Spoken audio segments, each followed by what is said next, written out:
요새 환절기다, 아침 저녁 기온차가 크다, 건강관리 잘하자 이런 다짐을 늘 하는데도 주변에 보면 감기 걸려가지고 기침하고 목소리도 안 나오고 하는 분들 정말 많지.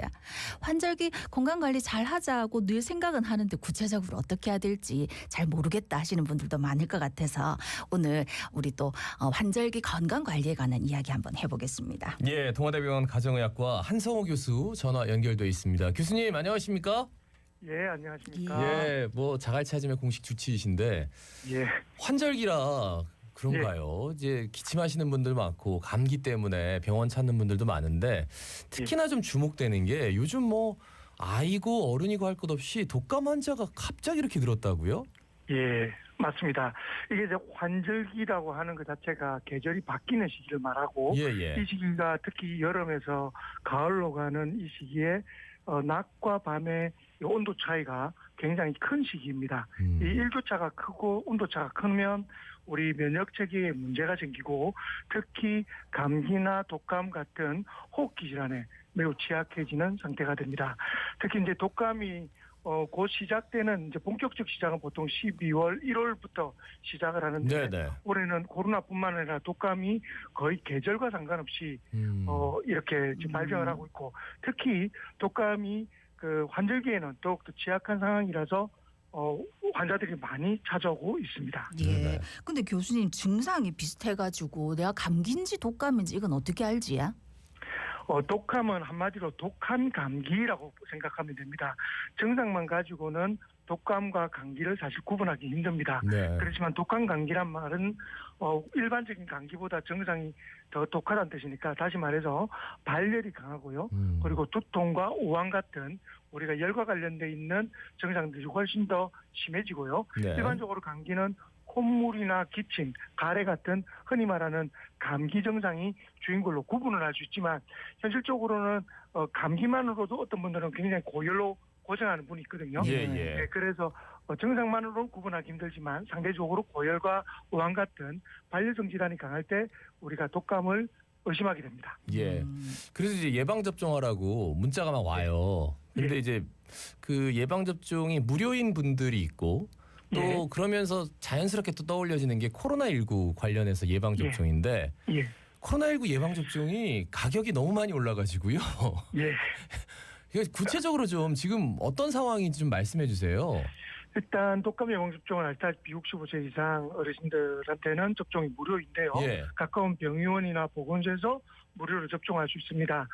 가끔 이제 질문을 하시는 게 이전에 이제 독감 접종이 뭐 2가냐 3가냐 하는 소위 말해서 여러 개를 커버하는 그런 독감이냐를 구분하시고 특히 보건소와 병원의 약이 다르지 않느냐라고 말씀하시는데 네네. 이제는 전부 다 독감 접종 예방 접종 백신은 동일합니다. 아 그래요? 그리고 독감 접종은 벌써 시작이 되었고요. 나라에서 무료로 접종하는 거는 이제 시기에 맞춰서 접종 기간에 맞춰서 병원을 방문해야 되고 그렇지만 가장 좋은 시기는 10월부터 11월에 이르는 이 시기에 독감 접종하는 게 가장 좋습니다. 그래도 12월까지는 독감 접종을 하는 걸 권고드리고요.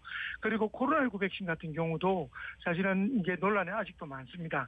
그렇지만 50대 이상의 상대적 중장년층 그리고 40대 이상이라도 만성질환, 고혈압, 당뇨 같은 조절되지 않는 만성질환이 있는 경우 그리고 류마티스 관절염이나 여러 가지 다양한 면역계 질환으로 면역이 떨어진 경우에는 반드시 코로나19 예방접종도 이번에는 꼭 고려하시는 것이 좋겠습니다. 그러니까 교수님 무료로 맞춰주겠다는 게 그게 꼭 필요하기 때문이니까 65세 이상인 분들은 일단 독감 예방주사도 맞고 좀 면역력 약하신 분들은 그때 좀 미리 맞아야 된다 하는 말씀으로 듣겠습니다.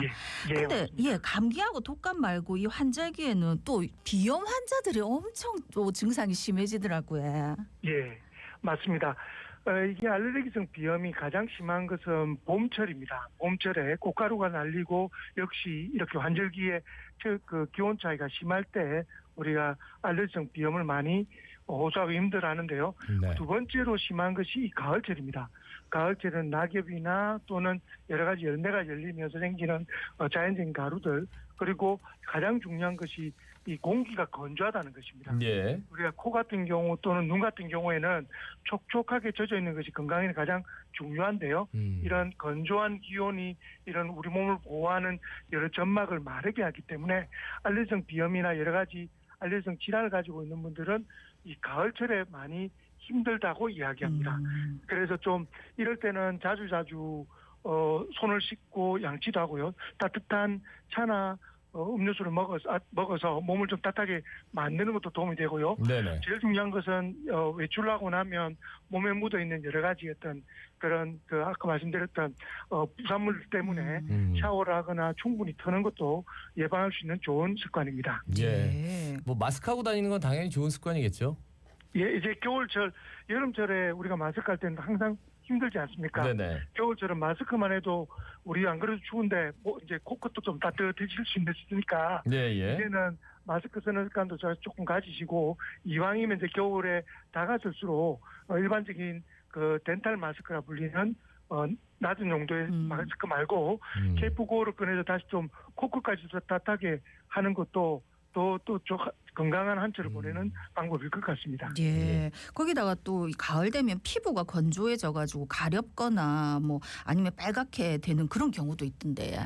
맞습니다. 가을철 가장 큰 문제가 금방도 이야기한 것처럼 그 건조한 피부 때문이 가장 큽니다. 네네. 특히나 연세가 있은 중장년층 이상은 우리가 땀이 적게 나고 그리고 피부가 건조한 게 우리가 노화의 과정이라고 볼 수 있는데요. 예. 가을철에는 피부 건조증으로 소양증이라고 가려움증을 크게 호소하는 어르신도 많습니다. 예. 예방하기 위해서는 샤워를 하고 나면 반드시 보습을 할 수 있는 제품, 다시 말하면 이제 바디 로션이나 또는 오일 같은 종류를 듬뿍 바르는 것도 방법이고요. 예. 그것으로 해결이 안 될 경우에는 약국이나 또는 병원에서 처방을 받는 약성 효과를 가진 그런 연고들이 있습니다. 이런 연고들은 기존의 스테로이드 연고처럼 가볍게 바르는 게 아니라 네네.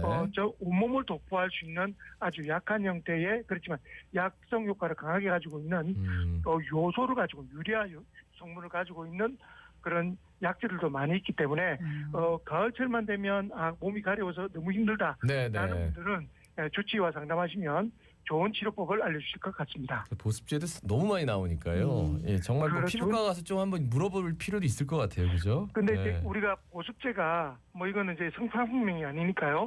이게 뭐 우리가 옛날에 그 어떤 강력한 보습을 나타내는 그런 로션이나 또는 그런 그 마트나 화장품점에서 파는 것들이 있거든요. 가급적 보습 효과가 강한 거를 골라서 바르시길 바라고 그러면 또 비싼 걸 찾게 되시는데요. 비싼 게 좋은 게 아니라 보습력이 강한 바디 전용 로션 그걸 바르는 것이 좋을 것 같습니다. 알겠습니다. 그 심혈관 질환도 특히나 이제 뭐 조석으로 굉장히 춥고 낮에는 뭐 덥고 하니까 좀 조심을 많이 하셔야 될 것 같은데 어떻습니까? 이 환절기 때는 심혈관 질환으로 특히 초겨울로 넘어갈 때 심혈관 질환으로 응급실을 내원하는 경우가 많습니다. 가장 고발하는 시기가 새벽입니다.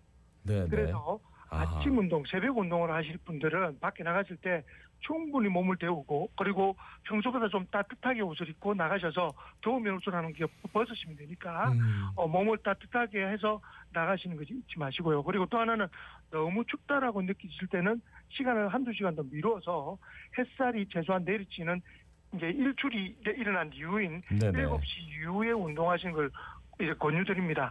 새벽 5시, 6시 동뜨기 전에 추운데 아주 떨면서 올라가시다가 산이나 이런 곳에서 혹시 협심증이나 심근경색같이 심혈관계 질환을 맞게 되면 실제로 119 구조대원이 도착하거나 하는데도 굉장히 어려움이 있기 때문에 겨울철, 봄철과 가을철과 겨울철이 지나간 이때만큼은 좀 일출 이후에 좀 운동을 하시는 게 좋을 것 같습니다. 예.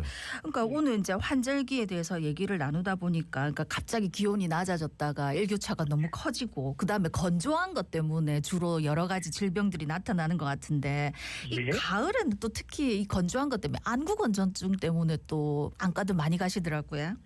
맞습니다. 안구건조증이 다른 알레르기 질환과 마찬가지로 봄철 그리고 가을철 이렇게 건조한 공기 때문에 많이 생기는데요.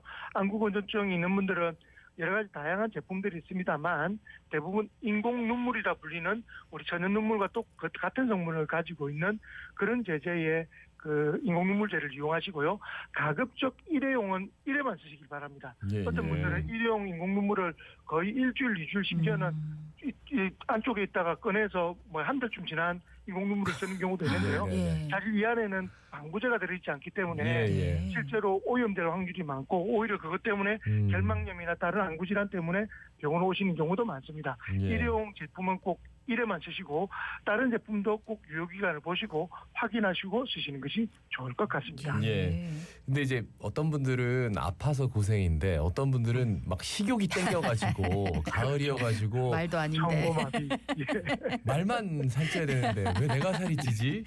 그런 분들에게는 어떤 말씀 해주시겠습니까? 청고마비가 어쩔 수 없이 가을은 곡식이 풍성하고 음식이 많을 때이기 때문에 음식을 즐기는 것도 축복이라고 생각합니다. 하지만 먹는 만큼 더 많이 야외 활동을 많이 하시고 많이 움직여서 많이 쓴다면 예방할 수 있을 것 같고요.